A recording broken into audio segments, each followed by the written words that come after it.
ఇప్పుడు తెలంగాణలో పార్లమెంట్ సీట్లు 17 ఉన్నాయి కాబట్టి బీఆర్ఎస్కి ఎన్ని సీట్లు రాగలరు? ఎన్ని వస్తుంది అని చెప్పలేను. కాంగ్రెస్కి ఎన్ని వస్తుంది, బీఆర్ఎస్కి ఎన్ని వస్తుంది అని నేనేం మాట్లాడను.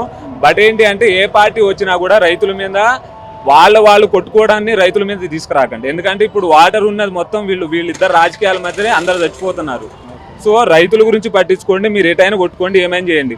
ప్రజలు ఉన్నది ప్రభుత్వం కోసం, ప్రభుత్వం ఉన్నది ప్రజల కోసం కాదా?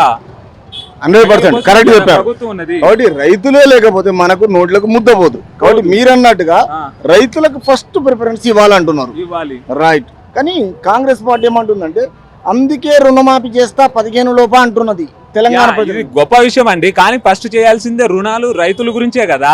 ఫస్ట్ చేయాల్సింది ఇది. ఎందుకు చేస్తలేరు? పనికి మాలని చేస్తున్నారు. ఎందుకు?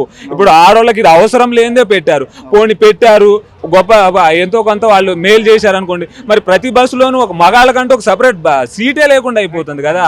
ఏం చేయండి అది కరెక్ట్. ఇంకొకటి ఏంటంటే ఇప్పుడు గత ప్రభుత్వము జాబులు లేకుండా నోటిఫికేషన్లు, ఇక్కడ ఉన్న స్టూడెంట్స్ గురించి నోటిఫికేషన్లు ఇస్తా అంటున్నారు. నమ్మొచ్చా మనం?